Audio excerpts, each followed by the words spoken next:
What up, y'all? This is Violent J. And I'm Shaggy Too Dope, and we're the infamous ICP Insane Clown Posse, and it's that spooky time of year, Jay. That's right. It's time for the wicked clowns to get holla wicked on that ass. So check us out in the booth as we bring the fright of the night to your chin. Ow! I don't even know what that's supposed to be.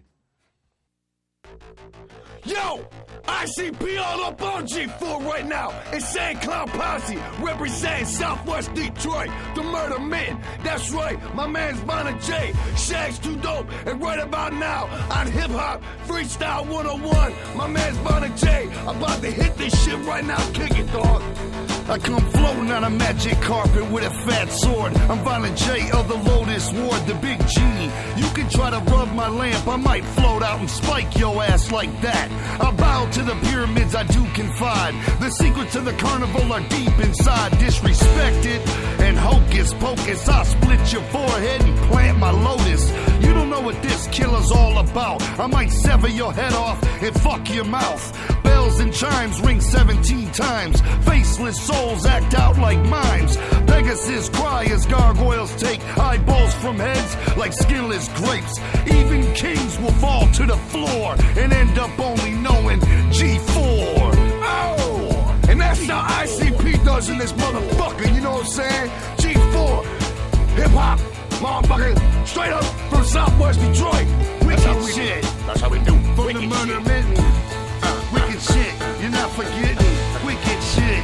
Head splitting. Wicked shit. Wicked shit. Keep it wicked. Freestyle 101 G4. Psychopathic in the motherfucking hat. Get some hatchet in your life. Woo!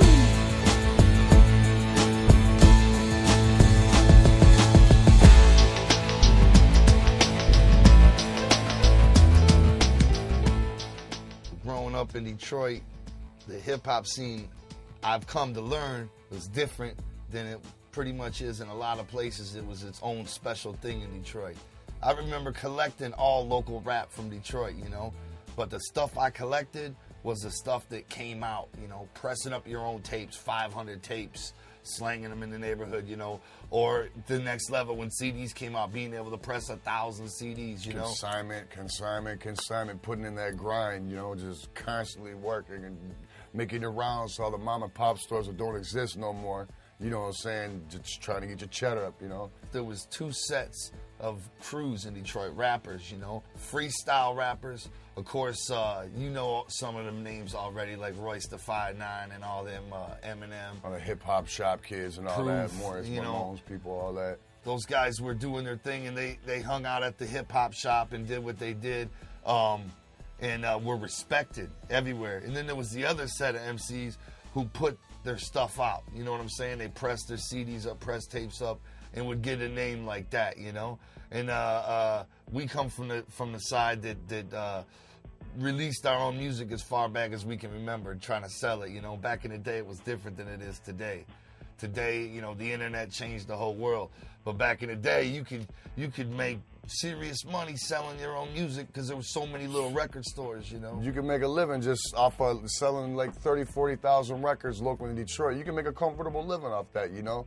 And that's like Jay was saying, the people that actually would put in that work and press it up, not just hang out Friday nights at the hip-hop shop battle to see who's fresh or whatnot, but actually putting that work in to press your thing and all that, you know what I'm saying?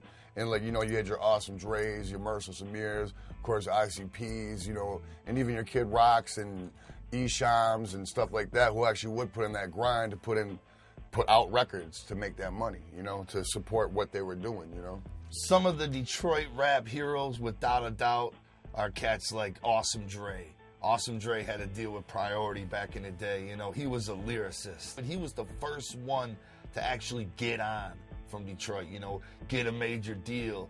And he was respected as a lyricist. And I think that's where a lot of the freestyling that came from Detroit came from. I think that inspired a lot of what became Detroit, which is a lot of great freestyle artists, a lot of lyricists, you know. We personally kind of came up a different road, you know. But if you look at Detroit and its most successful rappers and everything, that's a lot of that comes from the the legacy that Awesome Dre put down, I believe. There was money to be made. There was getting on with your dream instead of waiting until you get discovered.